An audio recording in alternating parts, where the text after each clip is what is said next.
Okay, I'd like to call the meeting to order and do the Pledge of Allegiance.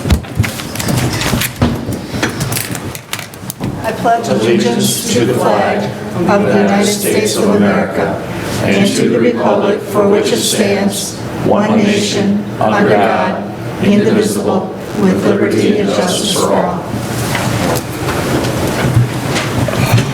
Susan, do you want to do roll call, please? Barna, Here. Sardi, Charles. Here, I'm sorry. That's right. Charles. I'm also here. Yep. Johnston. Here. Leah. Here. Nichols. Here. Schultz. Here. Sure. Yeah. Here. Woodson. Here. Okay, I need an approval for the proposed agenda. So moved. Support? Okay, we have a motion by Malia, supported by Schultz. All in favor? Aye. Opposed, same side. I need approval for the June 19th minutes. I'll make a motion to approve them if there are no corrections or changes. Support? Okay, we have a motion by Johnson, supported by Nichols. All in favor? Aye. Opposed, same sign. Public comment on non-agenda items.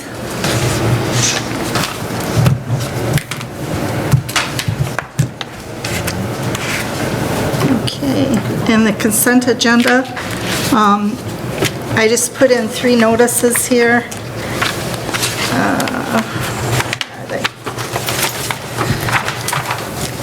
The Main Street evaluation for 2018 is going to be on March 15th, 2018. I still need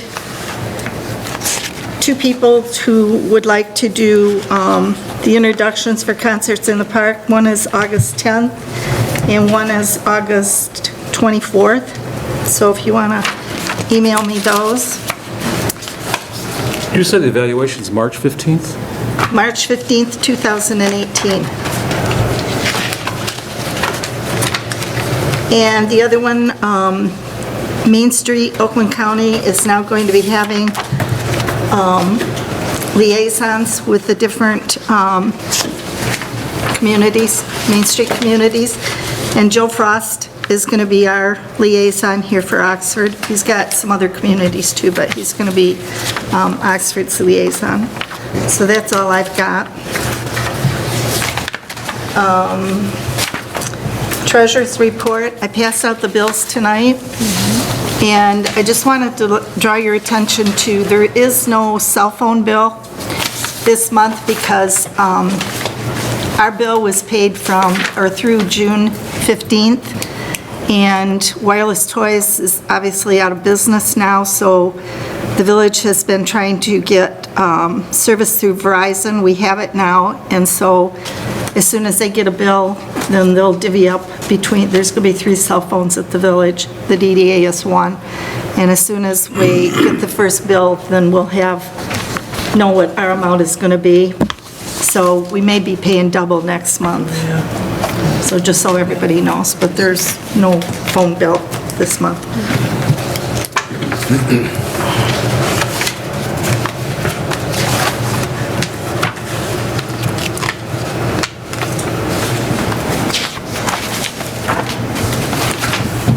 I'll make a motion to approve the bills. Is that what we need? Mm-hmm. In the amount of $8,724.74. Support?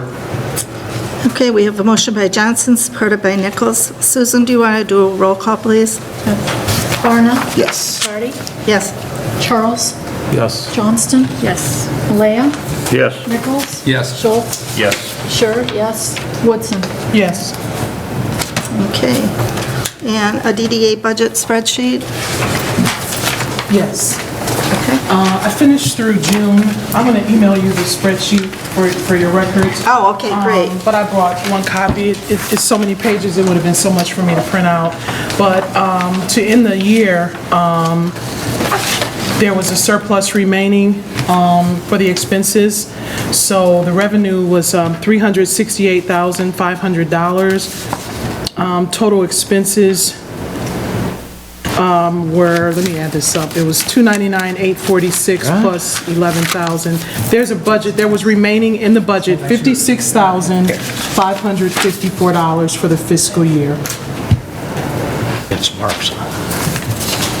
Would have been less if we had had a director. So you can pass this to Sue, the chairman, if you want to look at it. Okay. Let you look at it too. So those are the expenses for the entire year.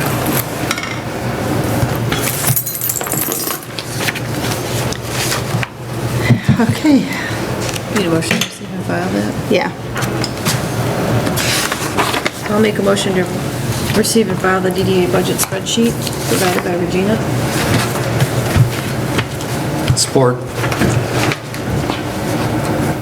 Okay, we have a motion by Johnson, supported by Nichols. All in favor? Aye. Opposed, same sign. And next we have the code enforcement activity report for June and the police report for June. Motion to receive and file. I will second that. Okay, we have a motion by Malia, supported by Johnson. All in favor? Aye. Opposed, same sign. And now we go to new business. Yeah, our first interview is going to be with Cassie. And Cassie, if you want to just go up to the microphone. Go ahead and introduce you to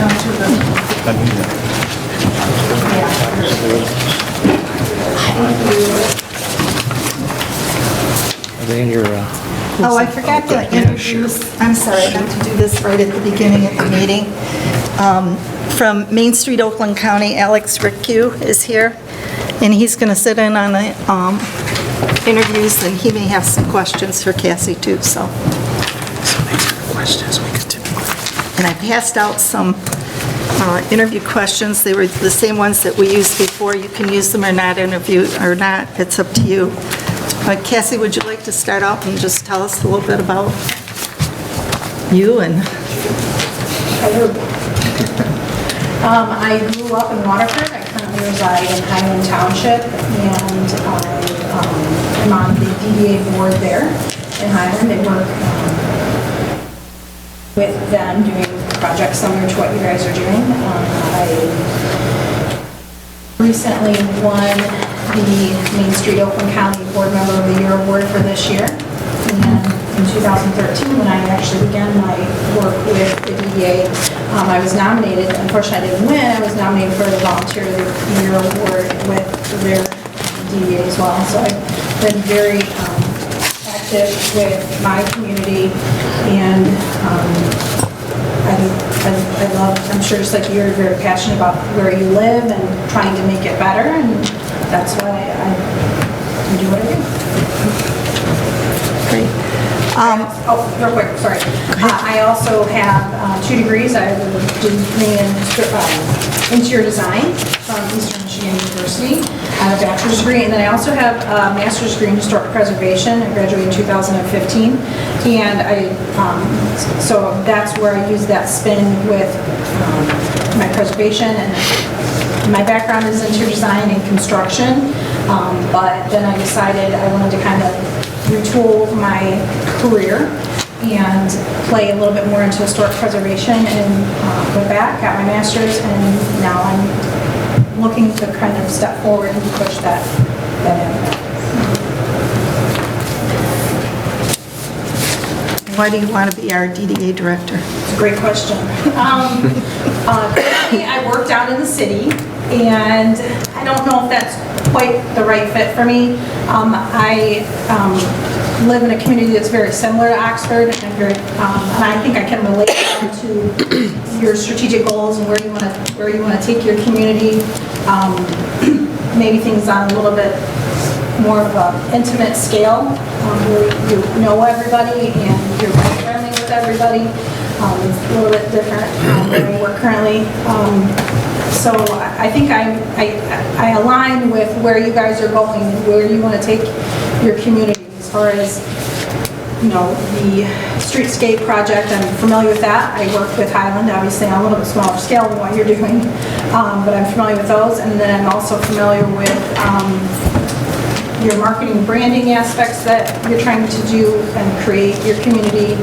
And I have experience with the National Register nominations, which is obviously a big ticket line item for you guys. So I think everything that you're interested in, I'm interested in. Does any part of the M24 project, and we talked about this a little bit at the pre-interview, does any part of that scare you? No, not at all. It's exciting in my opinion. You know, if there's something to learn, I'm sure every one of us in this room would learn from that project and take away something. It's obviously a massive project, but being apprehensive or nervous, no. I've done my research on how a downtown can utilize and obviously we would work with Main Street Oakland County, and you know, bounce ideas off of other communities that have had such a task at hand to deal with. But no, it's not apprehensive, and I would jump at the bit as far as that goes. Are you familiar with grant writing? Yes, I've written several grants. One was for the Downtown Highland Streetscape Initiative. That grant did not get awarded, unfortunately, I'll be honest with you, but I was able to secure volunteer hours and funding through other sponsorship avenues to get the project completed. So even though that grant didn't go through, I got an A on my paper for it. But, you know, obviously, there's billions of dollars out there in grant money, so you're always looking at avenues to use, but I am familiar with grant writing, yes. It's very tedious for us. What would you do your first week in the position if you were selected? That's a great question. I would probably take in as much as I could, go through records. I've read up until Joe left all of your meeting minutes and agendas to try to get in tune with what you guys are trying to do, so I understood that, you know, yeah, this is kind of fun sounding. So I would definitely try to re-inform myself with what you guys have been doing the last 6 months, and then meet with whoever, you know, needs to be met with. I'd also like to meet with each individual business, kind of get my name out there. A lot of what this is marketing and branding, and it's making people want to come here. And so my goal is to get out there and make people understand why they want to stay here in Oxford and what we can do to make it better. How would you go about engaging volunteers? Good question.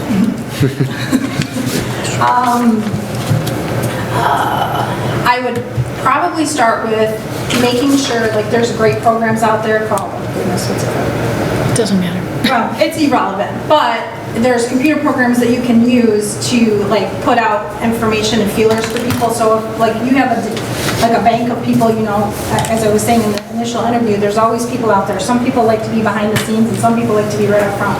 So it's learning where everybody wants to be placed and then making sure that they're in the proper location for their volunteering. You can, I would also reach out to community organizations, people like in Highland. We've utilized public people that have to do community service because of the plague. So we try to utilize people in all different ways. So working with the chamber and other community organizations, so you know we can put it all together. Could I ask a question concerning what is your background in terms of financial background? Sure. I managed interior design, and it was mainly floor covering showroom in Highland for about 13 years. So I managed it for about the last 5 years, and I worked with the owner. We did all the bookkeeping. We did about $1 million in sales every year. Started with profits, getting the material in and such, making sure we're hitting our goals, our sales goals, and then in the interim, making sure we can, you know, all of our employees have been paid, you know, going through paying all the bills, invoices, and so on, and then keeping everything within budget. Did you deal with cost accounting and those types of things, and profit and loss statements? Yes. And you did? Okay, did you also get involved in actual entries? Of the materials, not literally, because that wasn't my job, that was the owner's job, but I understand that. We utilize QuickBooks, is what I'm familiar with. Okay, good. Are you familiar with BSNA?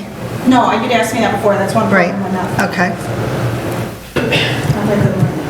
What school district is that? Is that Lake? Huron Valley. Huron Valley? Just curious. What kind of experience have you had in terms of websites? Have you? Sure. So, again, going back to Highland, I currently run their Facebook page. So I do all of their social media. And we do constant contact, which are email blasts out, like newsletters and things like that to members to keep them informed.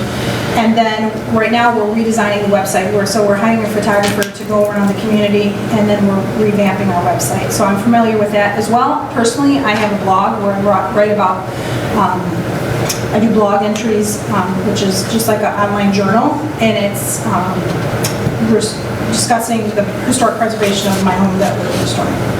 How do you feel that you can best impact this community as a DDA director? Sure. I feel like I'm a very creative person, and recently at work I was called Bulldog. I don't know if that's a good thing. I feel like that's a good thing. And she referred to me as that. She says, you never stop. You always are trying to figure out the problems.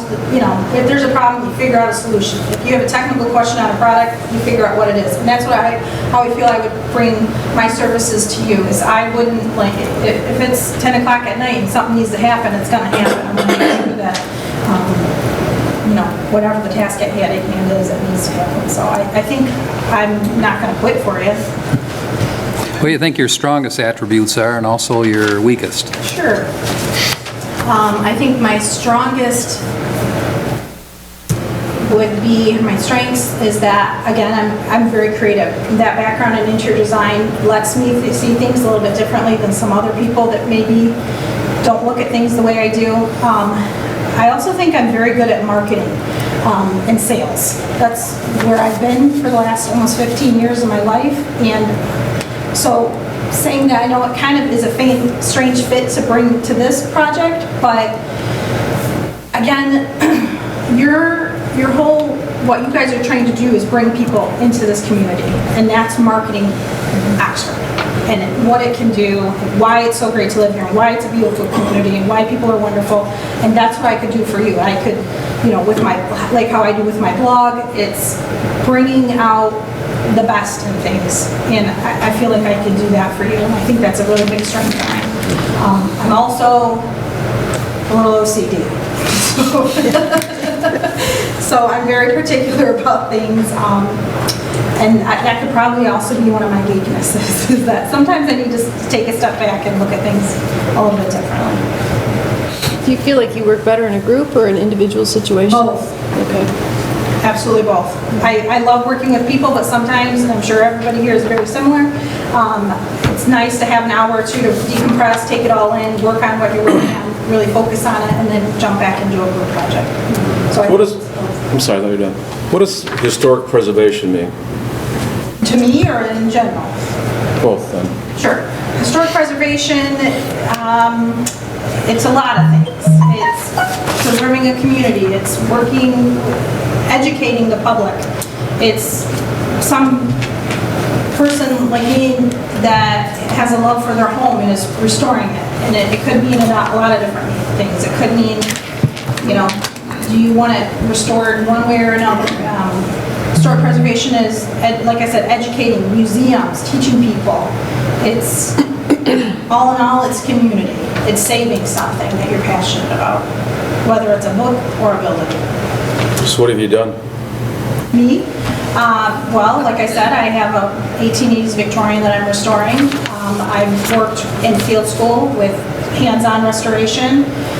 I've done preservation projects in Highland. The DDA May is Preservation Month, so we run We utilized historic walking tours that I initiated. We did an ice cream social, and we taught people about how originally Highland started with an ice cream social, and we kind of played with that. So I think I've done a lot with historic preservation, and, you know, I think it's a good thing. I think it's important. Are you overseeing, preparing for events? Because as we do sponsor a couple of events that the DDA specifically Yep, I sponsors. saw you have 3 different. We're not a party planner by any means like that, but a couple of events like that, it does involve the whole community, so a lot of that falls into the director's position. Absolutely. Well, with any event, I know you have 3. You know, obviously, maybe I would lead it, but I would obviously want to have support, and a lot of support as far as helping delegate projects, who's going to help with what. I know Sue just asked about people speaking at the concert, so it's things like that. But I guess as far as how I would handle it personally, I love it. Just see some of the parties I throw for my children. Chair, may I ask a few questions from Oakland County? Yes. That's fine, thank you. Yep. Casey, you're recent recipient of the Board Member of the Year. Can you tell us about your experience in Highland and being on the board and the tasks and the work you guys done in Highland recently? Sure. So recently in Highland, we kind of finished a large streetscape project, which involved, Highland originally is a very small community. It's kind of like a village within a village. And there was Milford Road and Livingston Road, just a cross section. There's like 1 or 2 front buildings, but it's very small. So we utilized, we couldn't get a grant because we didn't have, through MDOT or anybody, because we didn't have a traditional downtown setting, if you will. So we had to raise all the funds. We raised over $1 million, saving and saving and saving, and donations that I helped lead for the last 3 years to put a streetscape initiative that included sidewalks, street lamps, and then we ran, like that was it, like, it was enough. And then the next year, we kind of stepped back. I actually utilized the master plan and then looked into how we could finish the streetscape, and that was the landscaping. So our master plan discussed native plants because it's a very rural community. So we did a lot of research. It's the grant I wrote but didn't get awarded. And we put in native plantings. And it was paid for in full by donations that we raised through several events that I organized, including ice cream social, silent auctions, things of that nature. Sure. I have some follow-up questions. You mentioned the grant that wasn't received. Was there a technicality or a reason for that? No, I just think maybe it wasn't something they were interested in. If there was no rationale or reason why it wasn't awarded, it was just probably one of 100. I have a few more questions if you don't mind. I received this this well-done little brochure here. Is this the work that you've been involved with in Yes. historic preservation? Has the board seen this at all? No. You know if I pass this along for everyone to I have review? one more that I have. Great. I'll start on this end. So this is, this little portfolio that I had designed is some examples of some of the projects that I've done and the work that's been completed, and thanks for pointing that out. So it includes the streetscape, and another fun project that I organized was, after the streetlights were put in, we said, well, what are we gonna do? What's next? You know, so we decided we needed to decorate for the holidays, and what were we gonna do? So we said, well, we wanna make money at the same time, we gotta pay for these projects that we're doing, and we want to keep improving the community. So we decided to do, we came up with the idea for the tree fundraiser. So we put trees in the streets, light them up, we get them sponsors, paid for in full, and we just benefit from that project. We've gotten rave reviews every year on that project. It's a fun little thing. People love driving through downtown now and seeing the streets lit up with Christmas trees. And then, so I've done that as well, and like I said, I've done currently I'm working on the website redesign. That's a big project this year that the DDA has asked me to help with, which will hopefully be recognized. What's your website? HighlandDDA.com. It's going to be changed to Downtown Highland. Pardon? And we're changing it to downtown Highland to make it a little more friendly. And so, I don't say less governmental, but more welcoming to the people. You know what I'm saying? Kind of like how yours is downtown Oxford. What's the drive time? From here to my home. You're asking me how far it would take for me to come to work? Is that what you're asking? About 40 minutes.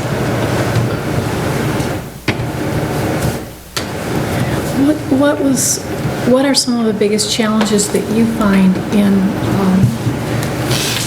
fundraising, for fundraising, or do you think that, how do you go about fundraising? You have an idea, and how do you get people engaged? Like saying the Christmas tree. How do you get? I made a form on Microsoft Word. It was just a nice little thing, very descriptive on how they wanted everything done.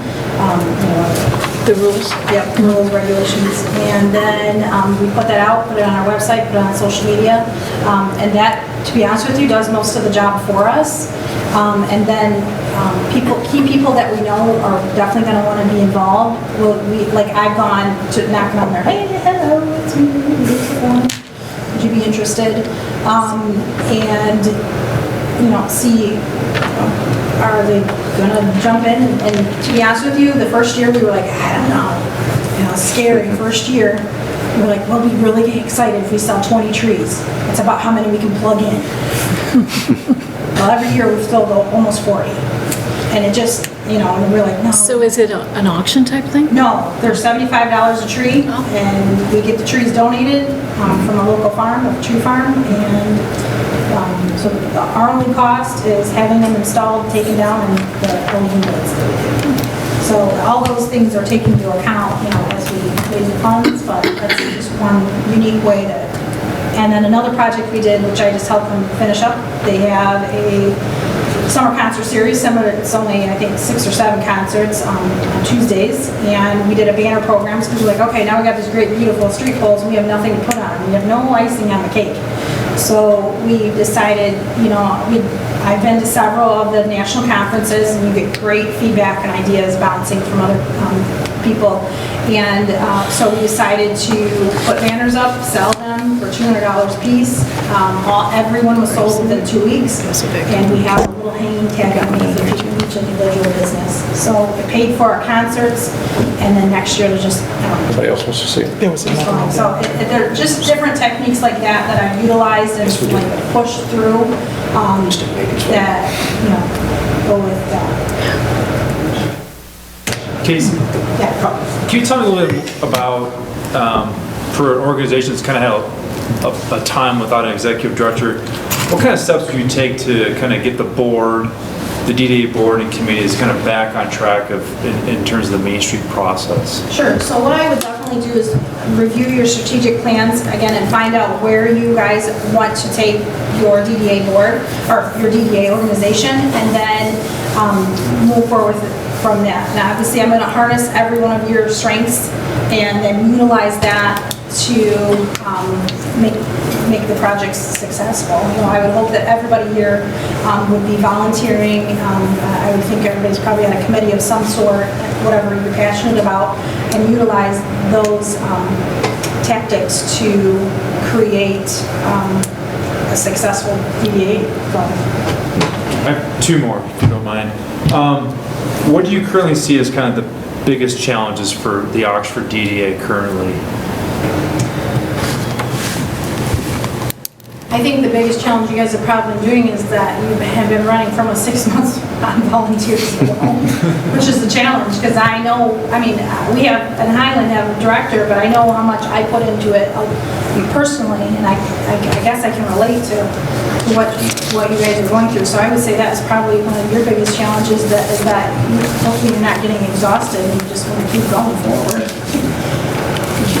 I have one last question. So, Casey, you tell us really what being involved in as the board member with Highland, kind of what has caused a lot of the recent success in terms of new businesses coming into a community that doesn't have sewers, and the support of putting such a streetscape into a community that doesn't really have a lot of funds.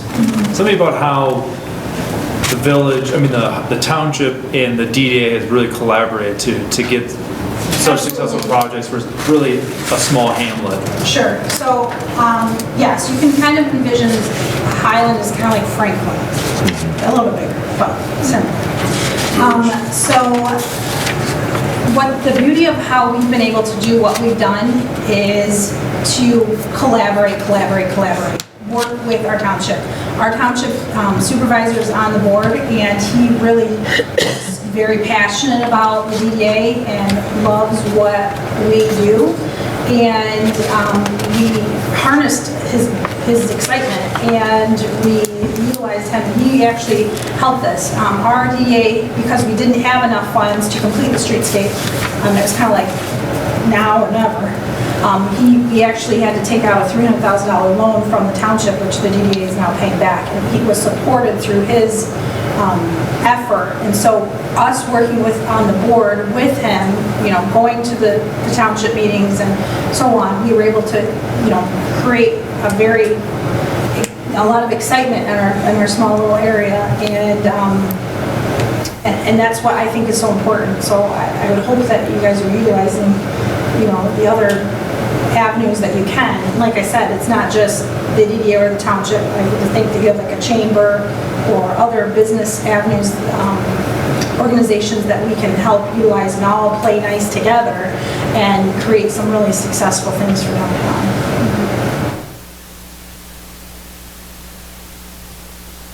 Is Highland a Main Street community? Yes, very much so. Which of those then, of the committees that they have as a DDA member, which committees have you worked with, or are you on? Sure, so I'm on the org committee, so I do a lot of, that's why I'm so involved in fundraising and the volunteering and marketing aspect is educating people about Highland and raising funds to continue doing what projects are. To be honest with you, I'd love to be on everyone. There's like something unique on everything I'd love to do. So, I was on the design committee for a little bit, but being that and they kind of utilized me for a lot of things because of my background in design and historic preservation. Nobody really has, there's an accountant and there's other people, but not like my little niche. So they'll utilize me sometimes in other avenues, but I only do spreads. One of the issues that we have here, a number of buildings that are unoccupied now, and from a standpoint of economic development, what would your plan be to bring businesses in? Sure. I noticed on your website, and I think Joe did a nice job with photographing the buildings. I'm sure you worked with the Economic Restructuring Committee in Philippi County as far as that goes, but making people aware of how big the properties are, what you can do to the properties, and then, spreading the word that, hey, these are open. Most people don't even know that. If they were like, we did even a simple thing like, I recently shared a downtown house that's for sale that could be zoned like 5 different ways. And I was like, hey, this is a great opportunity. And a lot of people are like buzzing around about it. So it's simple little things for spreading the word. The other thing, to consider would be, I just lost my train of thought.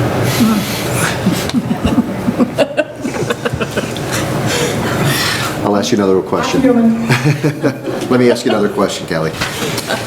Maybe this will bring it up. Yeah. What would a perfect relationship with the DDA Board of Directors be like for you?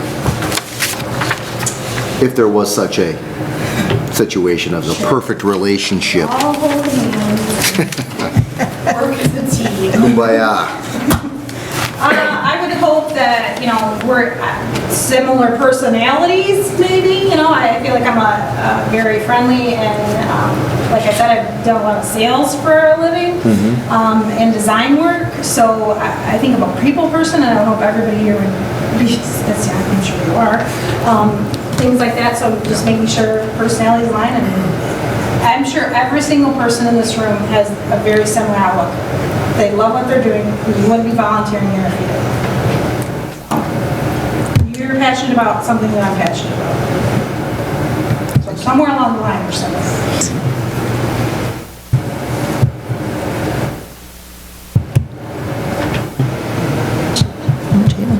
Jano?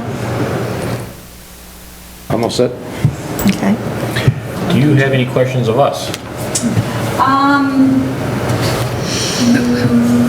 Well, I've read a lot of things thoroughly, and I've been interviewed once already and have had some questions, so currently, no. I would just hope that, you take all my information and really evaluate it, and I think I'm a great fit for what you guys are trying to create. I love what you do, and this is something that I love, so that's it in a nutshell. How much of a time frame would you have if you were awarded the position? How much time frame would you have be able to start? Well, to be honest with you, I'm going to be leaving out of town on vacation on Friday, and I will be gone a week. And I know they were already aware of that. I'll be going out of state to Mount Rushmore. So, come back alive. I would say 2 weeks after that point. I would feel terrible telling my current employer right now, 2 weeks and my last week is my vacation.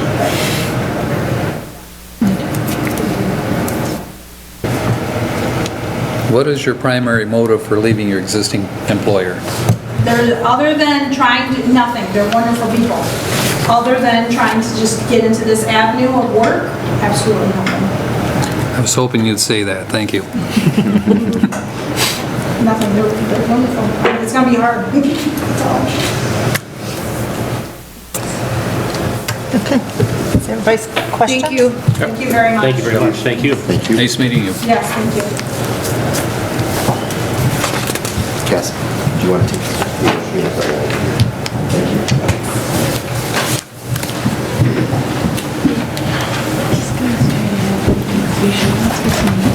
Just me and everybody trying to infuse the location. You're looking at it, looking at us,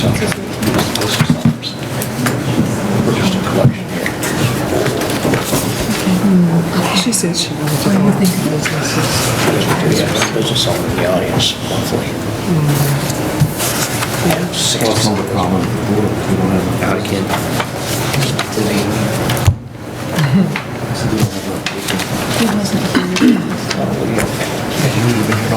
Five now business owners.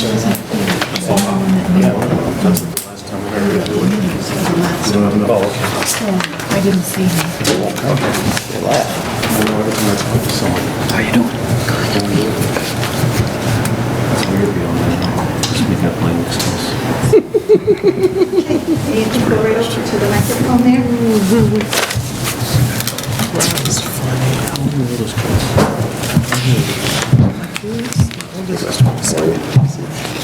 Evening. Good evening. Good evening.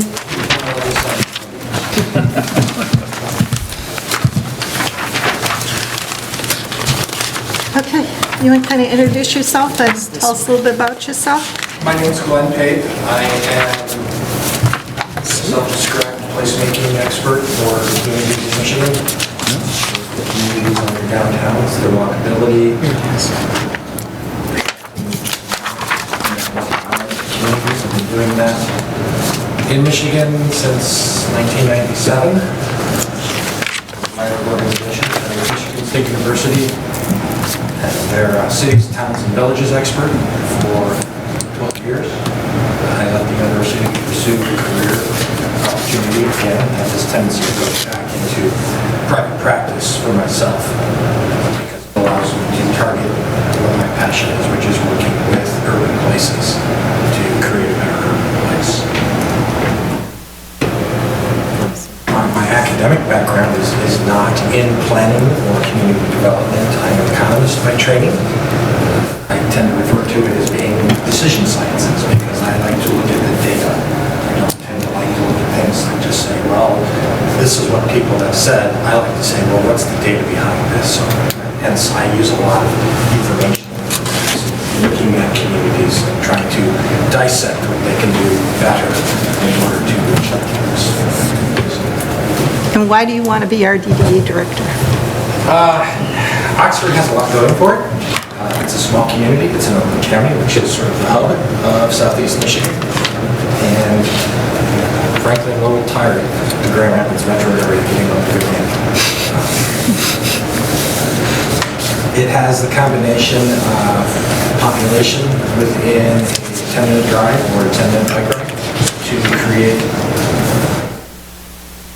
an opportunity for people to come into a town. There are so many towns in Michigan where you have a downtown surrounded by a sea of parking lots, so people's only opportunity to get there is by driving into that community, which causes problems because people like to park close to where your destination is. And a lot of places, they have one destination in their downtown and everybody fights over that parking. I think there are a lot of things in Oxford that bring people into the town that will diversify it. So instead of being a destination, the entire downtown becomes a destination. Interesting statement. Cities and villages.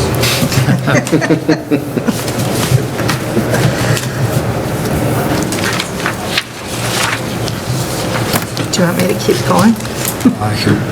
Go ahead. Well, You have something? Yeah, no. I can interject? Okay.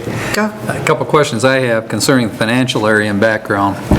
You've dealt with budgets, with profit and loss statements, entries. I ran my own department at Michigan State University for 2 years. We had about a $3 million budget. So I was the person who was in charge of making sure we kept on to that task and that budget. So I'm comfortable working in that environment. I'm a business school graduate, so of course, yes, we have to have all that. Very good. One other question I would have is economic development. As you may or may not know, there's a number of buildings that are vacant within the village here. What would you do to improve the outlook of things? Well, that's about a 3-hour answer. Can you kind of consolidate? Okay. I will answer that the same way I answer every question every community asks me, how do I fix this building? I say it depends. It depends on the type of the building. It depends on the frontage and the facade of the building. It depends on its relationship to the other buildings in the downtown. It's access to parking. It's access to walkability. It's access to bikeability. In terms of businesses located into a downtown, it looks at your market mix. And what are we looking at in terms of market mix, in terms of where our leakages are for opportunities for businesses to locate in this downtown.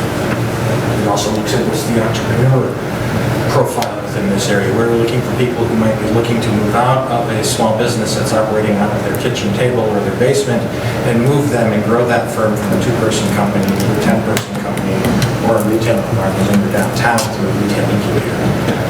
It really depends. I mean, a vacant building can be vacant because it's got windows that are completely wrong for the building. And so people look at it and see, this is not a place where I want to put my business. And so there's physical factors, there's economic factors, there's marketability factors. If you want to go into a building and you can discuss it, that's very easy to do. But there's a whole host of factors that come into play in each of those individual site decisions. What do you view as your strongest strength, and what is your weakness, if you have one? Of course I have everything. Okay. My strength, physical form, I've been working in form-based code and placemaking with MISHDA and MEDC for the last 5 years on the placemaking initiative for the state of Michigan. Helped write that curriculum, helped write their work for their data out to communities. My strength is placemaking and creating a place that's attractive to people, and businesses want to live there, and people want to live there, and people want to linger in those places. What about grant writings? Grant writing, I haven't done much grant writing in the last 10 years. Prior to that, I did quite a bit of grant writing. I'm familiar with the MISHDA programs, the MEDC programs, the MDOT programs. I've written successful grants in all of those areas. Okay. Glenn? Yes. You said that there's things that would make people want to migrate toward Oxford. What would those things be? There are a lot of factors. One, you've got a housing stock that's attracted to a certain class of people in proximity to downtown. The folks who are migrant, which are those 1 or 2 income households without children, they're very mobile. They look for places where they can walk to a lot of activities. They're not going to necessarily want to locate to a place where they have to drive everywhere to do things. They're going to want to be able to act on the spur of the moment and say, let's go downtown and get a burger and a beer. And so it's those types of amenities that can be marketed and reinforced that will become attractive to those middle income, high income, middle class type of families that are going to want to locate in Oxford and then grow a family. You also said that you like looking at the data. What's the data said? What has it said to you so far about Oxford? You've got a decent principal shopping district, population between 20 and 30,000 people within a 10-minute drive. You've got a good amount of economic purchasing power. The key here is to try to capture it away from those other centers in Oakland County. There's a lot of competition in Oakland County amongst the small towns. And you've got a lot of competition from commercial strip corridors. Downtowns offer a lot of advantages over commercial strip corridors. So it gives people an opportunity to come into an environment and get multiple tasks done without having to get in the car, drive 2 blocks, get out of the car, shop in one store, and get back out and find parking. It's a much more attractive lifestyle for people who are mobile, talented, and have spending.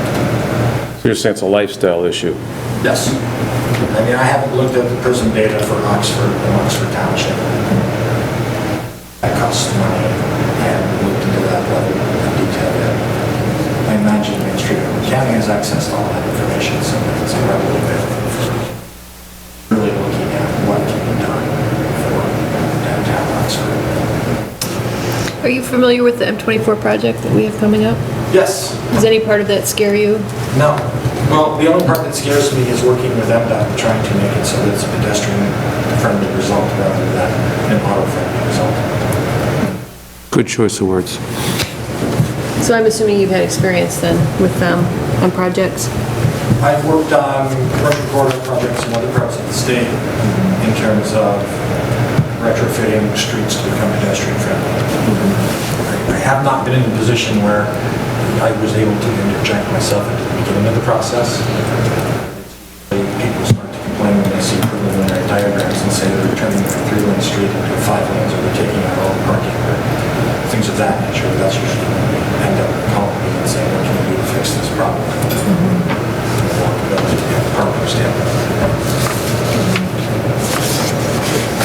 What experience do you have with historic preservation? Historic preservation is not my strong suit, but what I tend to look at is developing, what I've done for other communities is develop codes, zoning codes and other codes to reinforce those historic characteristics. So I'm not hidebound to historic preservation secretary standards. I tend to look at it, let's make a functional hybrid between a historic facade and a historic interior that we can work with, but at the same time making it function from a retail standpoint and an ADA standpoint. Done a lot of urban facade work. Yes? Glenn, what are some of those other communities? Over the last 5 years, unfortunately, I've spent a lot of time in distressed communities. I spent 2 years with Inkster, spent some time in Hamtramck, spent some time in Highland Park, E-Course, River Rouge. And the other end of the spectrum, Sutton's Bay, we talked about supporting Sutton's Bay, we're downtown. That's kind of the opposite end of the So I was gonna say, that's both sides right there. Yes. It's just up there. My last 5 years with MSU, it was kind of where the governor's office wanted to send me in order to fix things. I was both part of the placemaking team and part of their fiscal sustainability team. So we would drop into a community, fix their finances by fixing their codes and trying to fix their downtowns. What is your background with internet and websites? Website design, I can muddle through it. If you bother to do an investigation in my background, you'll see I don't have a website for my firm because that's not something that I see a high rate of return in putting my time into. There are people who are much better at it than I am, and so the cost-benefit ratio of hiring an expert who can get it done in an hour. Absolutely. You know, I can hire a 17-year-old who's a whiz-bang at it. And they can get it done in 45 minutes. It'll take me 4 or 5 hours to accomplish that same task. So I look at it as an opportunity cost. I can do it. I've done social media work for several organizations. But far as website design, through it. By the way, you need to fix your website. Yeah, we know. What about any of the Office, like Word, Excel, any of those? Like corporate America, I live in Microsoft Office suite. Okay. For the last 18 years, Outlook has run my calendar and run my life, as my wife likes to say. Okay. What about Facebook and any of those, Twitter and? Social media, I'm comfortable in it. I operate my business through Facebook and social media. That's where it seems to be moving for small firms, is to go into operating the social media content management website. From the amount of exposure you can get through a well-managed Facebook and other social media, Twitter, Instagram, even Pinterest. Okay. You find what your market's looking for and you occupy that niche. With your experience of going into the communities for your placemaking and trying to, help them, besides doing the code enforcement part of it and zoning regulations and things like that, how much actual hands-on experience did you have working with the actual people in the community, working with volunteers, working with the buy-in portion of it? That's the biggest part of it all, because you can come in and you can talk to the elected and appointed officials. You can spend an afternoon and say, okay, these are the things we need to do. What people don't tend to see is the 6 months you spend with the community, working in focus groups, working in neighborhood groups, working on design share, neighborhood by neighborhood, to get an understanding of the problems and get solutions from those folks who live in those communities, so that they have a buy-in to the process and the results, not just showing up at a meeting at the end of the process and saying, I don't like this. Didn't talk to us up front. So it's community engagement, community participation is a big part of it. It never shows up in the board. It just shows up when it goes through the approval process and there's nobody at the public hearing. If you should be hired as the director here and take on the position, what's going to happen to your private practice? Relatively simply, my desk will become a lot less cluttered at home. I work out of my home office. I'll just put that to the side for another 10 years or so.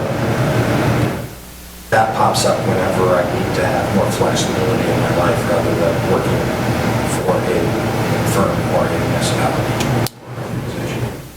I would just simply subcontract out all of my existing work with friends of mine who I beat for the bids, and I wouldn't keep it on the side. What kind of a relationship would you ideally want with the board?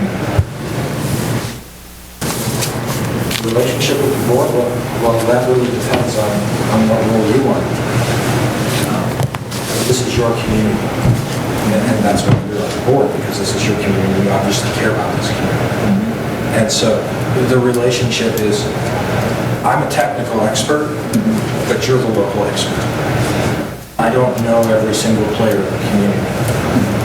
And so I would look at the board as being my resource and my driving folks for the community, because I don't have the social network within this town to get everything accomplished. But you folks do in your social networks. I can ask somebody to show up to an event, and they're going to say, well, why do I want to listen to this person? But if you ask somebody to show up to an event, it's because they're in your social network. And it's no longer hierarchical organizations that drive our communities. It's these social networks that drive communities. So if everybody on the DDA board gets 10 people to show up at a public meeting, that's 90 people at a public meeting. They're going to ask their friends to show up, and that's what makes a successful meeting for getting things accomplished. I look at myself as the technical expert. I look at you folks as the local expert. So when it comes to our events that are typically the DDA director's job, how would you go about, facilitating the whole, the completion of the event. Yeah, a successful event is dependent on its volunteers.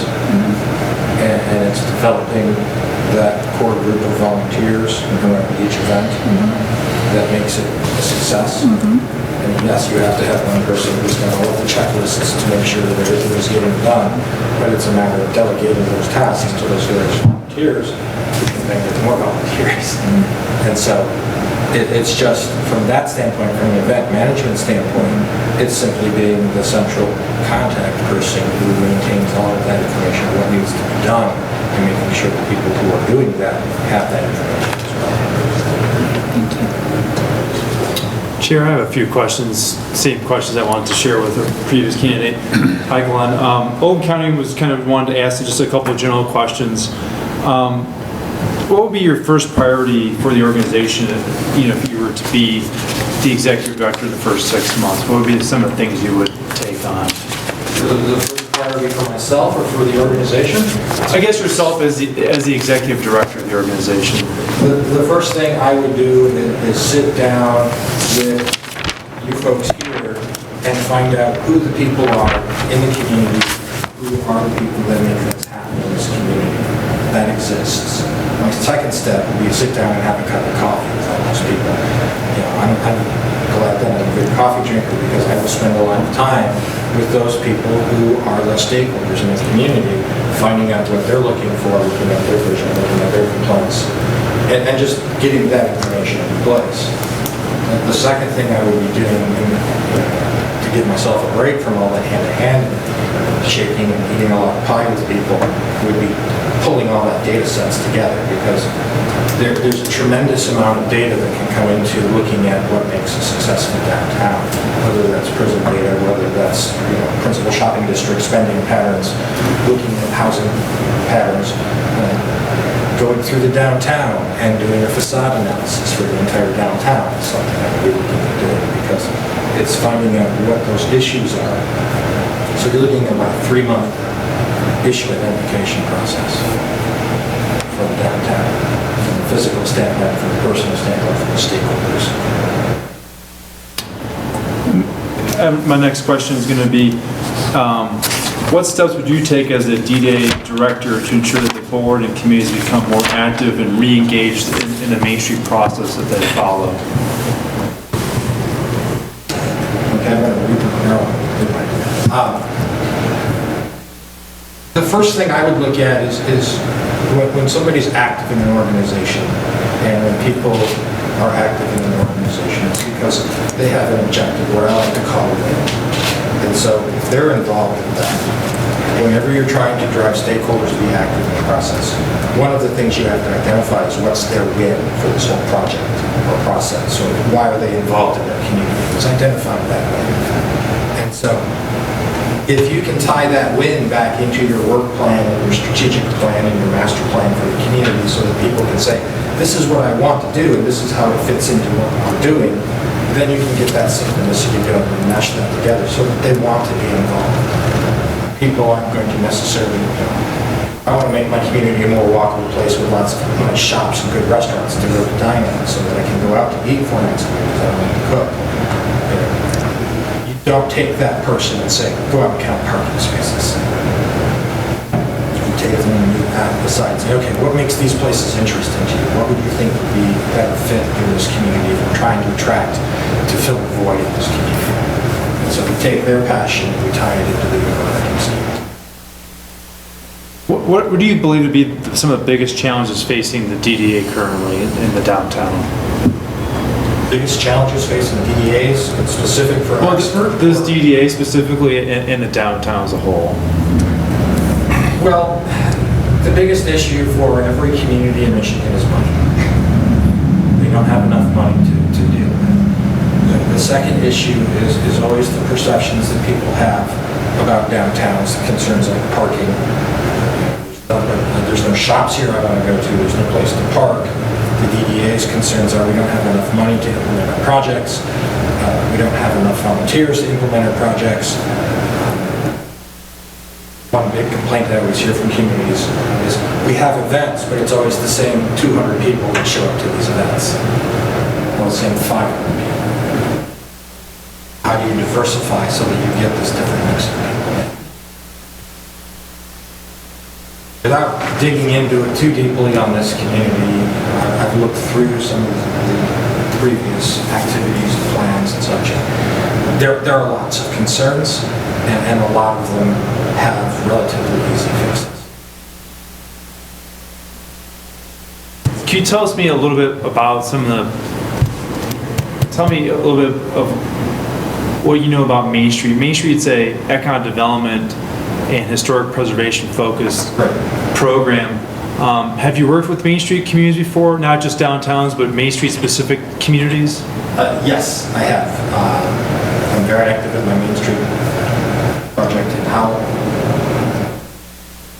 Work with other communities across the state with their Main Street projects. We actually got Inkster into the Main Street program. Initially, even though they don't have a downtown yet. They have to understand the basics of how to actually have a functioning downtown before they could actually build a downtown. I'm familiar with the four-point approach. I tend to go beyond that four-point approach and look at more specific actionable items in terms of retail and retail counseling. I realize that sometimes doesn't work so well with independent business, big folks, but I've worked with communities on retail, both from the sidewalk to the 15 feet inside the store, as well as within the store for enhanced retail function.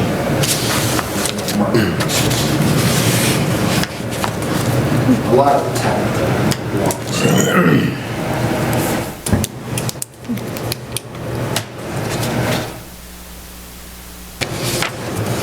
Yes. If there was a perfect relationship with the board, if you were the DDA executive director, what would that perfect relationship be like with the board, in your opinion? I don't think there is such a thing as a perfect relationship with the board, because if there's not some contention, we don't move forward. If everybody's happy, you're at status quo, and then there's no such thing as status quo. If you're being static, you're actually losing ground, because if you're not constantly growing and moving forward and advancing what you're trying to do, you're in a downward spiral. There's no stasis. So I like to challenge people when I work with communities. I like to challenge what the standard thinking is, conventional wisdom, sacred cows, whatever you want to call it. I like to push that boundary. I also like to lead from the front, which means when the community gets mad, I sometimes take a lot of slings and arrows from the community. But I like to be that point person because I like to pull people with me. If everybody's charging forward together, that's even better. Thank you.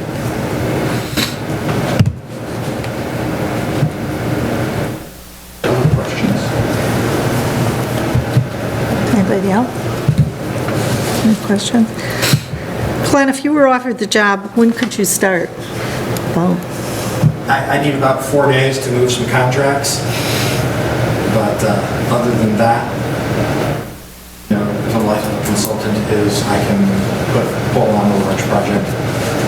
So this would be simply looking in from that standpoint. I would start subcontracting and pushing aside the ongoing projects I have. okay. And I know we addressed this in the other thing, but I did ask you to make sure that you understand that this is a one-person Yes. office. Yes. So you're doing everything from paperwork to emptying waste baskets to organizing them 24. Yes. And I think that is a good thing in a lot of ways, because being a single-person shop gives you the opportunity to take a break from fighting with that. It gives you a break from fighting with other grant agencies.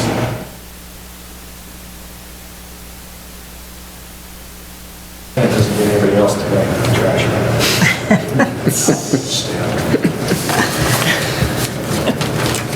Okay. Does anybody else have any questions?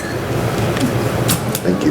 I got one, just one. Okay. Glenn, to wrap it up, tell me, why do you want to be the Oxford DDA Executive Director? Why do I want to be the Oxford DDA Executive Director? Yeah. Because I think that I can make this the showcase for Oakland County.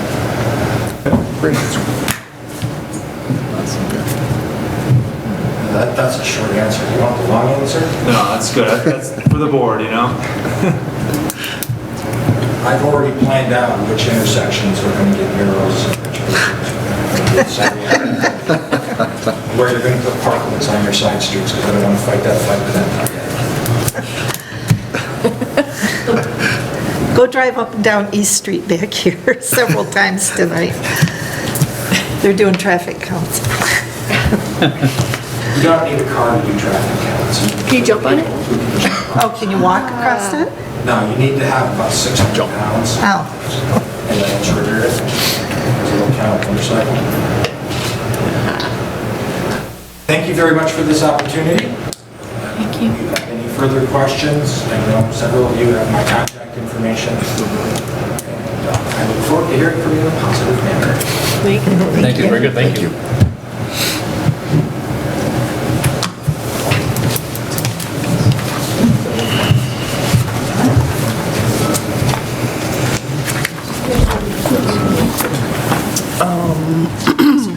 You leaving? Yeah, all right. Yep, I'll see you. Good to see you. Take care. I just hit my wife now. Bye. Yeah, Alex. Thank you.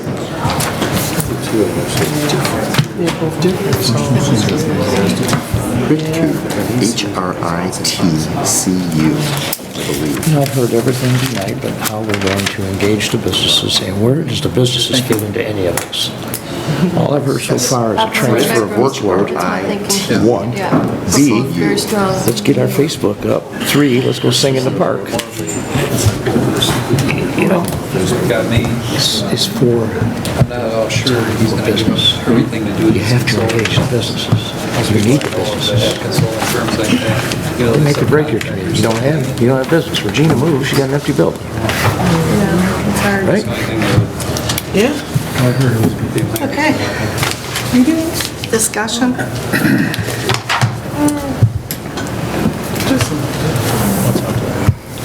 I believe she's very much a people person, from what I can see. She's got some practical experience. that Just she's- hold on here. I can't hear down here, so I missed the question or the comments or whatever you're I'm doing. just asking for comments and discussion. All right, thank you. A little louder. Thanks. Okay. I can speak up louder, I hope. Yeah, I can hear you. Okay. I just Can you didn't hear hear me? the question. All right. All right, thank you very much. My personal opinion, in looking at it and asking the various questions, is that the young lady has some pretty good practical experience.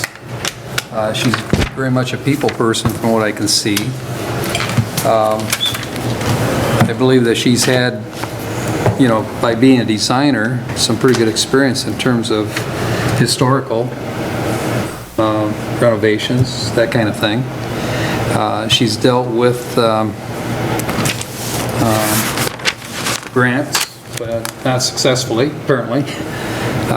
The only thing that I would have with the gentleman, he's very well qualified as well, Michigan State graduate, and all the credentials are excellent. The one thing that I have in concern is the fact that when I asked him the question, what's going to happen to his consulting firm, he said that he would have other people handle it. I want to say that in my experience working with consultants that have changed directions in terms of their business, they never give it up completely. They've got their hands into it because they've got a major investment. So I would question if he's really going to be 100% in terms of... Does he have what to we give need. it up to do this? I think that if he were involved in a large project or several large projects, they might take precedent over what he's doing here after a period of time, would be my concern. If others don't feel the same way, I'd like to hear your comments. I felt that Cassie was very relatable and personable, and I think, I liked her answers about event management and volunteers. I think she'd be, I think she'd be the one out getting things that we need done instead of delegating it back to us, because, and I don't think that we're, Joe Frost had a lot of data, but he wasn't all about data. Data's good to a point, but I think the personality is what really comes through with Cassie. That's just my opinion. The one point that she mentions on delegation too, that came through, that he's not necessarily going to delegate anything from what I can see. He's counting on everybody and the sources that you have within to make it happen. That would be a concern as well. I thought we wanted volunteers. Yeah, me too. Oh, we do. Yeah. I think Cassie had a sense of how to bring them forth. I think, Gino made a good point, and I'm going to speak to what both you and Elgin said as far as him delegating. I think both candidates bring a lot to the table, but they each bring something significantly different. So as a board, you have to make a decision which one you want. As it relates to Glenn, you guys just mentioned something about delegating. In my short time of being on the board, from what I've observed, I think that there is more involvement needed from the board, from the businesses. And so if he's the type of person that can come in and get the community involved as a whole, then they have a stake in what is going on in the downtown instead of us sitting here as a board and just telling them what it's going to be like. If he can have, he talked about, and I have to be honest, when he first got up, immediately I was like, no, he's not the one. But then the more he started talking, I had to open up my mind to, okay, let me listen to what he's saying. So he talked about sitting and having coffee with the different people. That means he's going to sit down with the people and say, what concerns you about the community?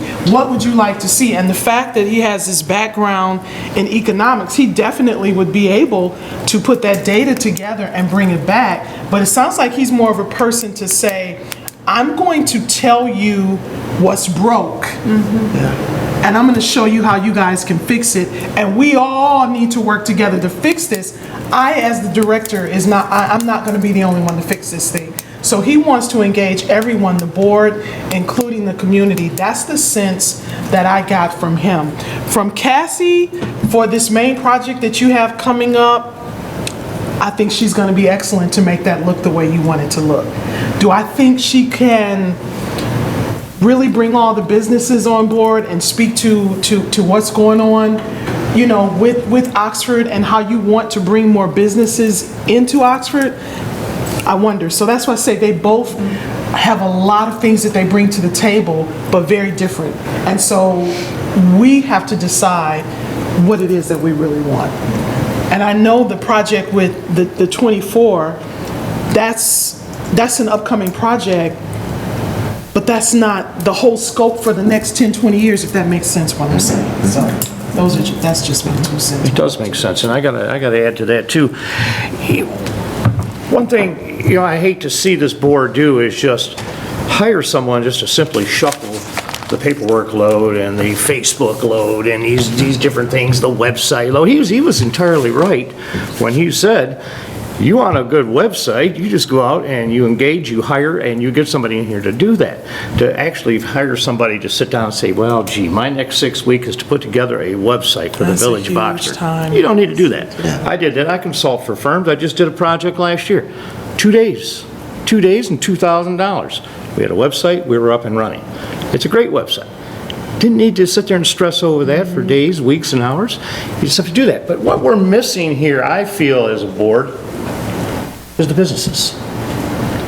If it wasn't for Mr. Rolando over there, we wouldn't have a business in this room from time to time in most of the meetings. Where are they? Well, I have had the opportunity to speak to these businesses, and the DDA is so far off their planner, we'll never get on unless we find somebody who can engage them in intellectual, intelligent conversation, and not just go in there and say, what do you think of our DDA board? Well, they'll tell you what they think. I don't even know what you guys do. We need to change that. That has to change, in my opinion. You have to go out and engage the business and find out what they're feeling. We talked here for months and months and months, I'm going back to last year, about a grease pit problem over here. It seems trivial, but it's really not. If you live near there and you smell that grease, or you slip and fall in that grease because it's overloading the dumpster, it is a problem. But what I didn't see throughout that whole 4 or 5 month deal with grease pits and grease problems was any of the owners of the businesses that had the grease pits in this room. We did not engage them one-on-one, not attack them or send the ordinance enforcer or do what we have to do to make it right, but to actually speak to them. Hey, what's going on? What makes this such a problem? What else could be done to change this? What else could we be doing with the parking in the alley or the overload of parking? You know, if you guys took Oxford Bank out of the equation in their parking lots, what would you do with the theater traffic? Just a question. They've allowed you to use that parking lot, and it's great. But what happens if that ever changes? Where are you going to go? So there's things like that, you know, where is the owner of the theater? You know, and why don't we approach them with questions like that? Questions and answers. That's what the DDA is designed to do. I know you have an M24 project coming up. Everybody knows that. We know that. It's coming. Prepared for it. Stuck money away. Where is the money? What are we giving back to business? We have grants, and we've awarded 2 since I've been on this board. That's great, but there's got to be more help needed out there in this business district. We just don't engage, and we don't hear back from the businesses. In my opinion, this director, this time around, should be engaging in that type of conversation. Hit it before it happens. Work with it before it happens, before it's a failure. Work with it while it's working. You know, go down that street. You know, I've seen this community at its best. And I tell you, in the last couple of months, you guys should be proud. When we come into Oxford and you come down on a Friday or Saturday night and you see it's flourishing. People are walking the streets, they're laughing, they're holding hands, their kids are in tow until it gets dark, and then the adults come out and start playing in our local clubs. This is great. But, you know, we should be sharing this with those business owners. Hey, you know, what you guys have going on last week? It was great. Wow. But you come on down. If you get a chance, come on down and spend a half hour with the DDA board and just let us know what you guys are doing. What makes you so successful? That word will travel. These people will start to listen. They'll start to respond. Right now, we just sit here, we have our hour meeting, and we go home. You know? I mean, there's a lot behind it. Don't get me wrong. You guys do a lot of stuff here. But it's just not what I perceive the DDA board as being. An entity working with business. The relationship. A relationship, thank you. Don't see it. So which one of these 2 candidates will bring that together? They both have their strong points and they both have a few weaknesses. I don't know. I can't answer that for you tonight. I just simply couldn't make that decision to this evening and say, Cassie's the best, Glenn is the best. To do that portion of the job. To do the housekeeping, the paperwork, and that's like, you can hire a secretary to do all that. Yeah, that's what I'm saying, the board has to decide what it is that they want. But who is going to engage the business district, talk to the business owners, listen to their concerns outside of issuing a ticket or a complaint or answering a complaint? I've been here from these folks. I've spoke to a lot of them in the last couple of weeks through different events. And you know, there's some fun people out there. There really are. And there's some great folks. And they're really working hard to make their businesses thrive to serve this community. Well, we need to get them in this room. We need to hear from them directly. And through our director or not, but how do we attract businesses back to this room during this meeting? Well, there's nobody in business out there that's in it by accident. They have to work hard at it. Absolutely. I mean, it's very expensive for them. Everything when they get people to come for donations, everybody comes to them for donations. And it means they have to have a profit line in order to do it. I don't think anybody disagrees with either one of you here, that is a primary consideration that these businesses have to get involved. You know, we're running the train, but they're the people that are really fueling it. They need to fuel it if they're not. I agree. On the other hand, I think we're going to need a heck of a salesperson, somebody with sales, marketing background, that kind of thing, in order to get it across. I'm not at all sure that the consultant has that ability to do that. That would be my only concern. Otherwise, I totally agree with both of you, that that's the direction that this DDA needs to take, and I think that we need to get the involvement. I've said that for the last few years, even when I was on the council. It needs to be done, but it's never been accomplished. What's going to take to get it accomplished? It's going to take a very good salesperson, somebody who's got a great personality that can get out there to do it, but have the ability to make it happen and coordinate things with the DDA. That's what it's going to take. And I'm a digital person. I'm a electronics person. I understand, you know, mathematical requirements. And I can see what he's talking about in terms of statistical information, that kind of thing that you need to have. I don't think there's anybody here that doesn't understand that, that's in business. I think we all understand that.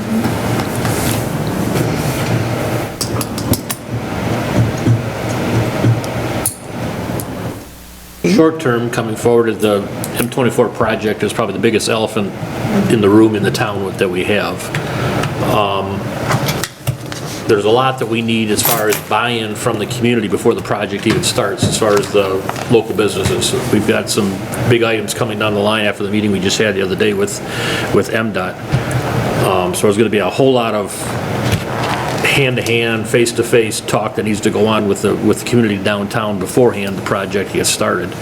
Once the project gets started, I mean, it's almost like a death nail to a lot of these places here in town that, you know, definitely could put them over the edge, and because it's going to be heck getting downtown as far as being able to shop, being able to maneuver around. It's going to be gridlock, for lack of better words. And again, during that time, we need somebody in the community that, again, on a daily basis, being able to talk to the people to say, you know, how's it going, or what can we do differently, or how can we help, what can we do more to, you know, try to help get people in here, how can we do for directions, how can we do for, you know, for the business portion of it during that time. So I think for the next 3 years, that is probably the biggest ticket we got buying through. I think after we come out of that, the community as a whole will be way better than what we are at this point right now, because everybody working together, everybody pulling together, everybody suffering at the same time, and then coming forward and being able to move forward. So I think we need someone in the meantime that can be a very promotional person, to be a very hands-on person, to be able to talk, be able to get, you know, each quarter section together and say, hey, let's have a meeting today and you know, go over your concerns. Okay, now we'll meet with the other side of the street. What can we do and how can we make this thing, you know, work, get back and forth. So I think it's got to be somebody that can pull the community together and pull it out of them, because I know not every single business owner is eagerly going to walk into town and, you know, let's have a meeting, but it still has to be, then fine, I'll come to your office if I got 5 minutes, Regina, can we sit and talk, or can I go next door, and that kind of thing. And that's what we're going to need, is someone to be able to go out and do that. I think one of the nice things that he said was referring to that project 219 is to do it the right way. You know, the walkability thing. I think that was a key phrase. Because I think we're all talking about 2019, but we have to look beyond that too. Because when it's done, I mean, it's going to happen one way or the other. So what's the town going to look like when we're all done? Is it going to be the plain vanilla Soviet-style government project? Or is it going to be something that we can be proud of? I guess he brings it to the table too.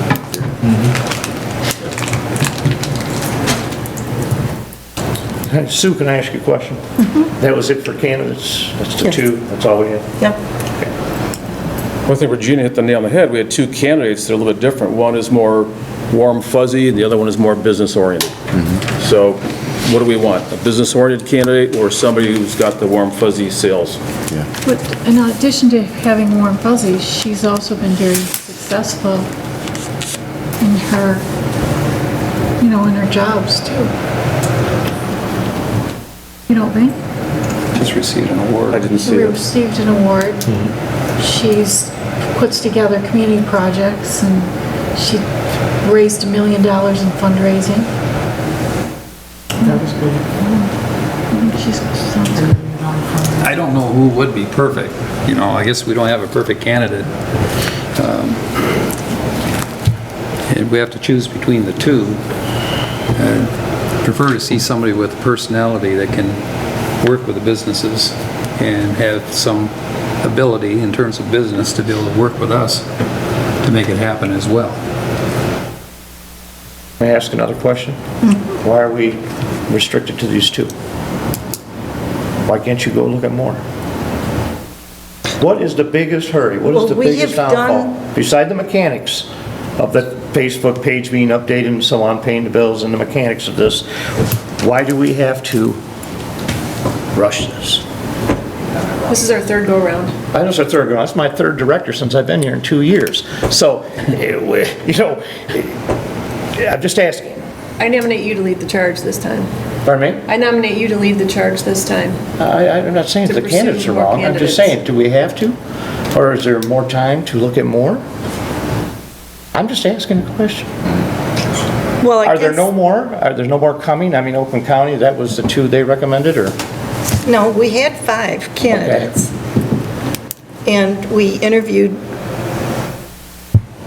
And I was on the hiring committee at one time, there was Johnson, and somehow I got removed from that, so And I would have so helped. these were the 2 out of the 4 that we picked for you guys to interview. The problem is that, as I've been told, both by candidates and by Oakland County, is that, and we're doing the same thing with the village manager, people stay in those positions 3 to 5 years, and that's about the end of it, and then they're off and running. It's not a job that you stay in for any length of time. And a lot of the people that put in resumes were new grads right out of school who had no real experience other than just graduating from historic preservation schools. I think the search committee felt that we needed somebody that had some more experience rather than a new grad. I also think that there's a lot of what I will call mundane tasks that have to be handled in the office. There's a lot of paperwork.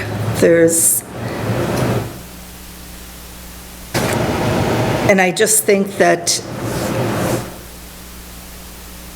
with this M24 project coming up, it's going to be intensified. I'm not sure that if we re-advertise again, that you're going to get anything different than the same thing that we've gotten, which is new grads. But I guess that's the pleasure of what the board is. I mean, it was the same thing when we hired Joe. That's what's out there, is new grads. And nothing against new grads, but it's hard to be a new grad and come into a situation and learn everything. And right now, I think that, at least right now, we need experience. I, for one, thought that we had great opportunity for 2 candidates in the past. And we have a revolving door. One come in, the other one goes out. So we've all seen them come and go. And they had real good credentials. I felt pretty comfortable in the way we chose to go then. It just didn't work out. And I think we dodged a bullet maybe in one case. So will we have the perfect candidate? I don't know. We'll see. But I think I feel comfortable with her. Brian's got a question. Brian? Can I approach? Sure. Please do. Thanks for asking. Brian Cloutier, Director, Oxford Public Library. In listening to your candidates this evening, and also for the few meetings that I've been able to make it to the M24 Task Force Committee, I have to say that really economic development and your M24 project go hand in hand. They both have to coincide in order for you to succeed on the outset of the M24 project. Now, they were both great candidates, don't get me wrong. The young lady was very articulate in the way that she explained things. She's very artistic. I believe she has a phenomenal marketing background. I don't doubt that one bit. But personally, in looking at the 2 candidates, the gentleman was very straightforward, very forthcoming. Actually, I think you need that. I also believe that if anybody's going to get you, not just through the artistic side of this project, but past the economic side of it, and have you successful and viable moving forward beyond M24 project, then without a doubt, in my opinion, the gentleman is the guy that you need to hire. You are in a state where you need a consultant. I know you don't like the fact that he's a consultant, but he's going to be your DDA director, and he has the ability to get you from point A to point B. You might not agree with him, and he told you, quite frank, that you may not agree with him 100% of the time, and that there's obviously going to be times when you're going to go, whoa, where are you taking us? But he is going to get you there, ready or not, here we go. But he also said that he is going to make sure that he puts all the mechanisms in place to make sure that you do get from point A to point B together as one group. So if you listen to, I know you did, but if you listen to what he said, he spoke to me. He was a little harsh, but I think you need harsh right now, just my opinion. Thanks, Brian. Thank you. Can I ask a question? Do you think that harsh is what the board needs or harsh what the community needs? Because there's a difference. Okay, I'm going to speak freely. I think the board needs harsh right now because there's not a continuity here. Right. There just isn't. Right. And there's a few people who are, I mean, going full steam ahead, and I can see they're ready to crash and burn. Yep. Not intentionally, but because they're taking on a lot of responsibility. And there's many people at this table that are in that role right now. And so, not only do you need someone to come kind of let you be the governance side of things and the oversight side and take on the role that you play as a board, you need a director who is confident, experienced, and strong. You're right, a leader. And I'm sure she's a leader. She is a leader. She's awarded for her leadership. She wants everybody to be happy. But he has the economic development side. He talked about the empty storefronts, and he talked about, briefly, all of the processes that it takes to get somebody or a company into that storefront. She didn't really talk about that. And you have some empty storefronts now. Just imagine how many empty storefronts you're going to have after M24 comes through. So you really need someone who understands that picture. He talked about the raw data, and I know the raw data might scare some of you. It's going to scare some of you. But you have to look at that data in order to be a viable, successful community moving forward. So I'm sorry to take a lot of your time, and I don't want to persuade you, but I'm trying to help you see what I saw, at least, in this individual. So, obviously, as your director, I'm going to work with whoever you hire. But I really, as your director, I hope, your library director, I hope that you hire someone who has strong economic viability background. Because I'm tired of kicking the can down the road with this community. It's time to have the bigger vision.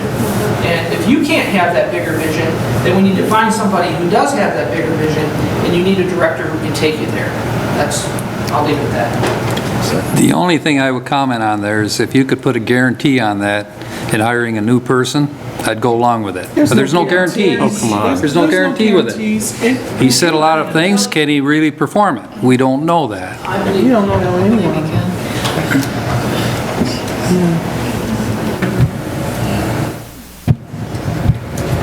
Other comments? Thank you, Brian. Those are good comments. Good feedback. Yeah, great feedback. That's what I miss, is engagement by the Yeah. community. Oh, absolutely. Community members. Yeah. That's where your ideas are born. That's where your problems are solved. Not guesswork, but engaging the residents in the community.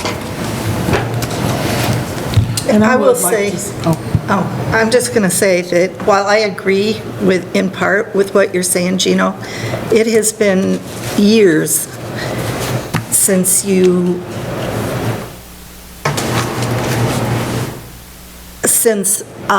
DDA has seen people in the audience. It has been years since the village council sees people in the audience. It has been years since the planning commission sees people in the audience. It's only when there's a problem or a core thing that they're concerned about that they come. They come, they say their piece, several pieces, and then they get up and leave. And even though they say they're going to come back and they're going to be involved, they don't. It's something that I feel is wrong with the community, but I don't have a solution for it because it's been going on for years. It's not, I mean, Ron has been coming for years. He doesn't even live in the community. He has a business in the community. And he comes and he's engaged, but you can't, it's been years since anybody in the community has been. And you're not alone. at these Every board meetings. has that issue. Correct. Every board in every community has the So- same issue. Yeah, it's unique to us. it's not entertainment. It's not a television show. It's not someplace you come to Right. entertain And yourself. they're busy, and they have families, and they have their business, and I understand all that. But Popcorn sometimes. if you could just get some people to come once in a while, like you say, and have 4 or 5 businesses, but you can't engage them to come. I think you could ask them. You're right. Thank you. You could just simply ask, you know, not go out and... Say, we need you, we need your input. Yeah, we need your input. Yeah. We don't want to just go out and invite you to come down and hang out at the DDA meeting. Hell, I wouldn't do that. But if you said, hey, you know what? West Burdick Street, we really need you guys. We need your help. We need you in here just to give us an idea if we're going the right direction. That's what the director should be doing. If, you know, that's what the director engages out there. Not, or we can engage also, but I mean, if you have this issue, or you have this type of proactive engagement with the businesses, they'll come eventually. If they, right now, they're all busy, they're saying, well, you know, gee, it's rush hour now, it's dinner hour, can I run down to the DDA? Why in the world do I want to go down to the DDA? Yeah, it's nothing about me. What? It's not going to help me. Yeah, but really, if you say there is a problem, and we're going to close down between Stanton and Burdick, and you guys are going to be closed, you're not going to have any access to your business down there, well, you know you're going to fill the room then, right? They're going to be in here saying, well, how did this ever happen? You got a couple years on that. Hit them before it goes. Get them in here before. Now, what in the world do you guys think that we could possibly do to make this work while we're down on M24? Engage that way.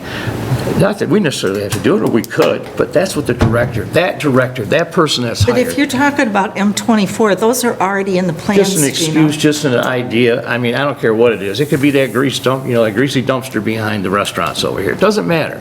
It's the idea of engaging, going out to them and bringing them here if they possibly can, for a reason other than, I got a ticket last week, and this is wrong. You see enough of that, you know, or if you try to change zoning, or you want to pass a new ordinance, you're going to fill the room. But this is a happy place. We come to the DDA, you know, you have water, you have coffee, you have cookies, you bring it in here. Let's keep it a happy place. Work for the businesses, let the businesses help you work for us. That's all I'm asking. And a director that can do that for us. We have a speaker. A quick comment, if I may. First of all, I think the M24 project is going to be that catalyst to bring the community together. It's huge. It really, if we're underestimating it, we're in the wrong room right now. It's a big deal. And I think it really is going to be that catalyst. With that being said, you know, you are the business. Most of you are the business community. And it's not necessarily the director's responsibility to bring the business community together. You are the business community, so if you can't bring your colleagues together, who can? So it really is a team, it's a concerted effort of everybody. That's what community is. And so if you are naive to think that an individual is going to come and rally this community together, you're wrong. Because Right. it takes all of you, and all of the people, the few people that are here, and many of the people that aren't here tonight, is what we need to bring this community together. Yeah, I think we all agree with that. To take on a project of that scale. So, but I really do think that if you play the plan properly, M24 is that catalyst. It will make or break you. It will make or break this community. And I'm optimistic that it's going to be a successful run and that the community is going to be better off on the end.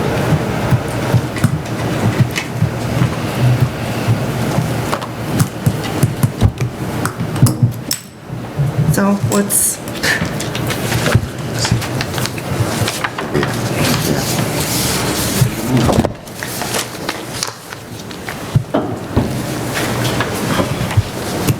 Excuse me, Regina, I'm just kicking some shit.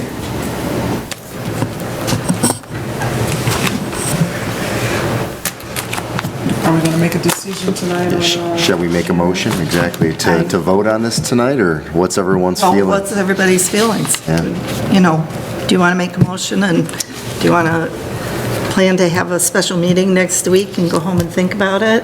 What do you want to do? Well, I think as Regina started out saying, we have a decision between a business-oriented candidate and somebody that's a little bit more on that people side of life. That's the crux right there. Right? I think Brian summed it up nicely. Yeah, I mean, I agree with what Brian was saying. Write that down, Brian. Business. Electronically. I think she has to vote tonight.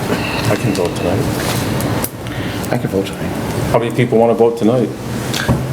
I'm ready to vote. I'm ready. Yeah, personally, I can vote tonight. Gets a majority then. Okay, so, I'm sorry? so How many do we have? I didn't even count, I'm sorry. somebody make a motion. We have 5? Yeah, we can vote. Motion. I'm sorry, did we make a motion? Nope, not yet. Want to make a motion? Yeah. I'll go ahead and make a motion that we offer Glenn E. Pape, how do you pronounce his last name? Pape? Pape. Pape,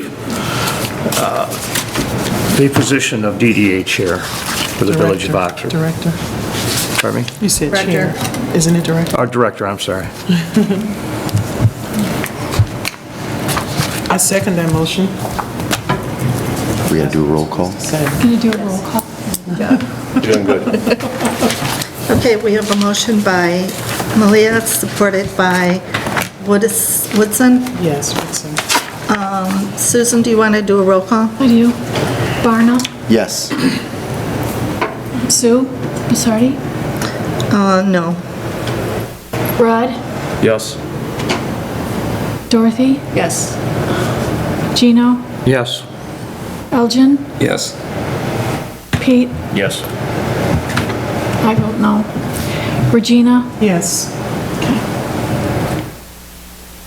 Okay, motion passes. Well, I will contact him and look at getting a contract together. Can I ask a question? Yep. Have the references been checked prior to the interview? No, we will do that. You check the references prior to that, his start date and all of that good stuff, right? They didn't get any on time. Okay, that was my question. Okay, the next thing we have is resignation of Regina. Can't do it, don't let her go. Her letter is in the mail. She's going to be leaving our community. I'm going to be very sad that you're leaving, Regina. Very sad. I've enjoyed my time here. Who knows? You can't leave.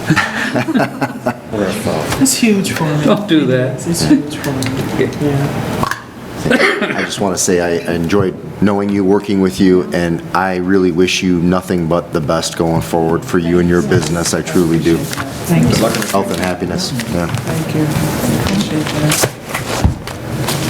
He didn't even sniff my cologne. Okay, I need a motion to accept her resignation with regret. I'll make a motion. I'll support. Okay, we have a motion by Johnson, supported by Barna. All in favor? Aye. Both same sign. Old business, M24 Task Force. Pete and I attended a meeting with MDOT last Friday.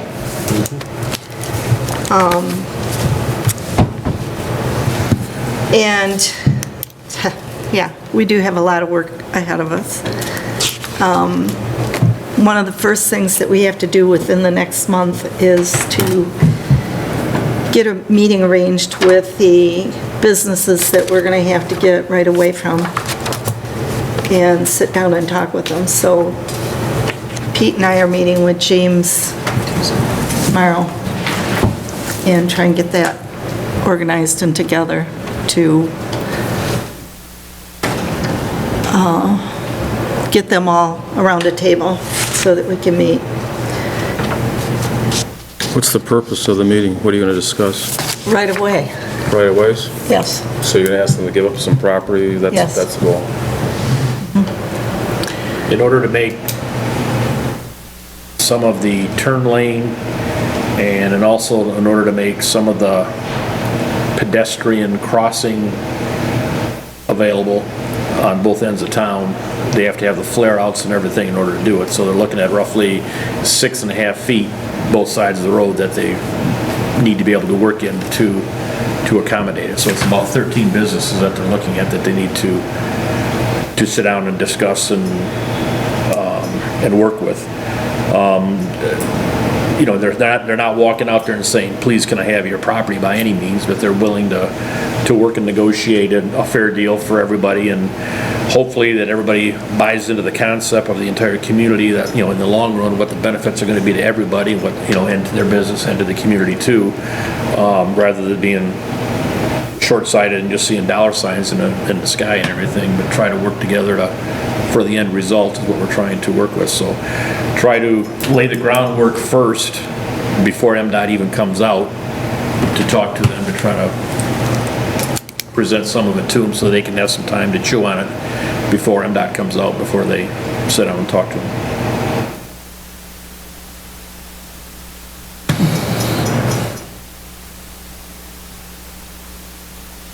That's it. So that's about it.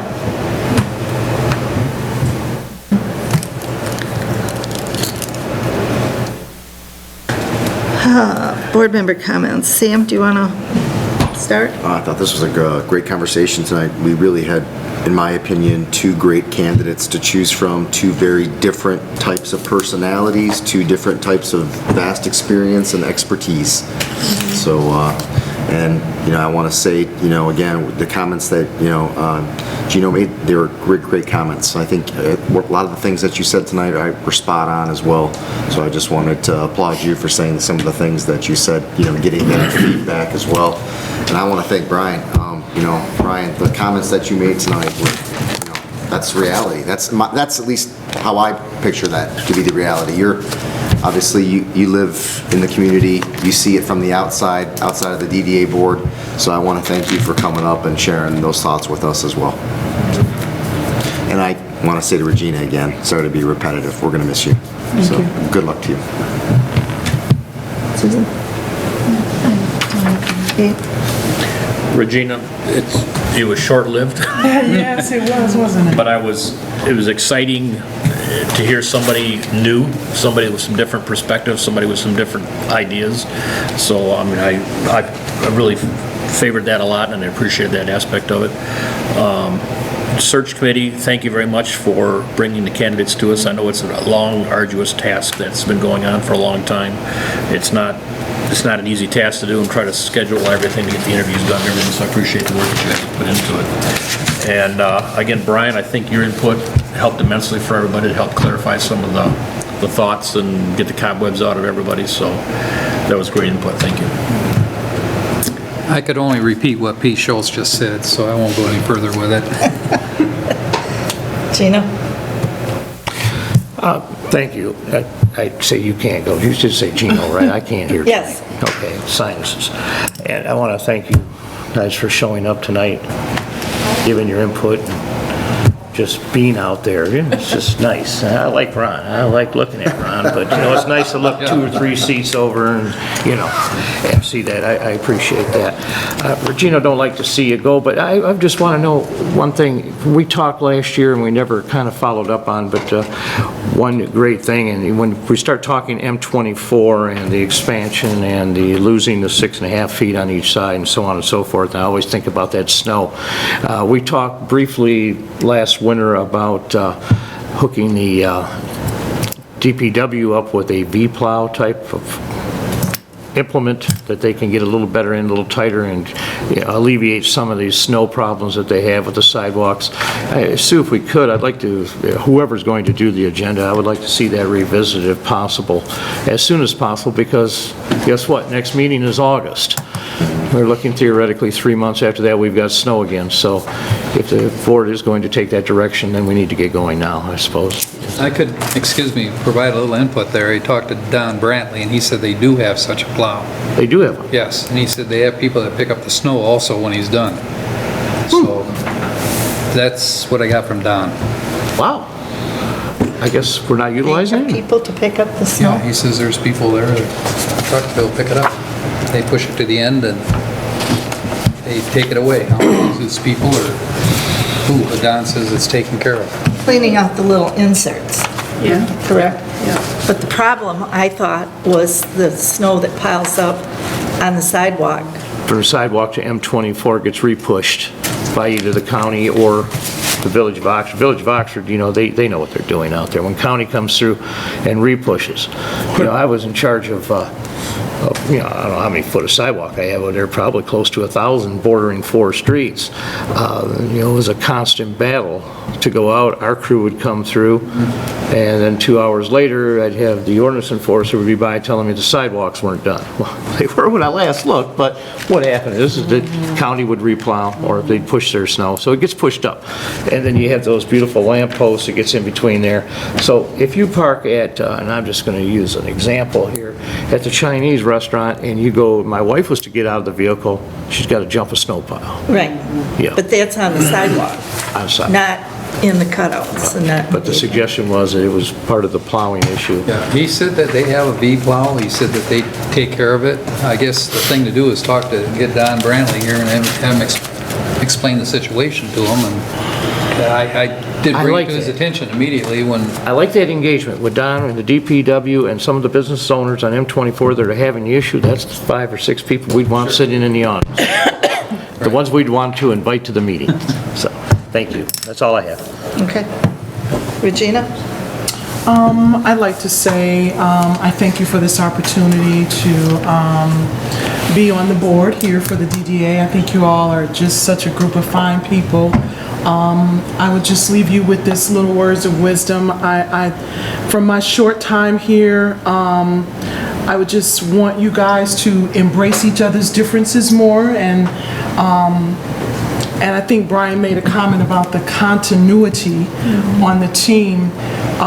You can have continuity and differences of opinion. So I think from my observation, there was a little bit of tension there that I think if you guys made an effort to work on, this board is going to be extremely successful. And even with bringing the candidate in who's going to replace my step, you know, because you're all just a group of fine people that just bring so much to the table, you know, with your differences and different ideas, which is what you want. It's just like what I heard him say, if everybody was the same, you wouldn't move forward at all.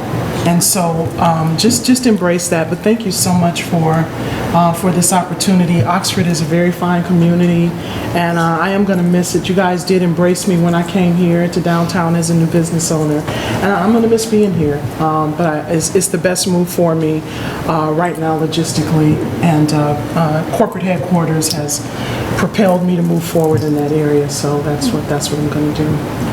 Thank you. Thank you. Brad? Gina and Gino, both of the candidates, both you guys led the charge as far as explaining some of the differences in the candidates. Both good candidates, so a tough call. So thank you both.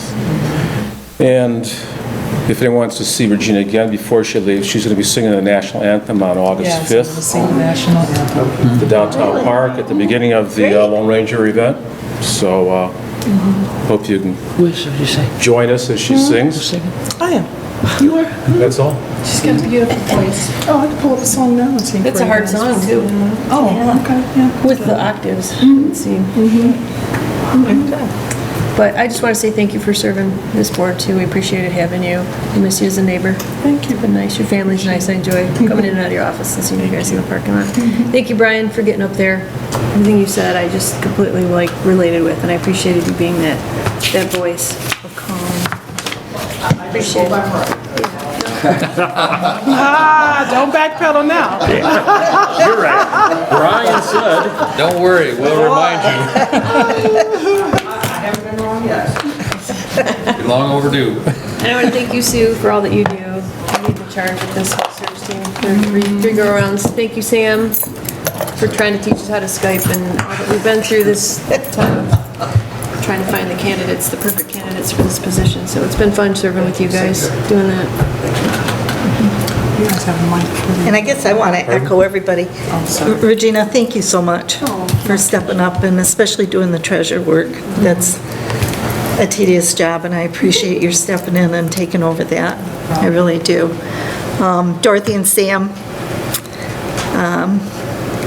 I appreciate you greatly for stepping up and doing this and going through all these interviews. Brian, thank you for your input. I always welcome it. Okay. Motion to adjourn? Support. Okay, we have a motion to adjourn by Schultz, supported by Barna. All in favor? Aye. Opposed, same sign.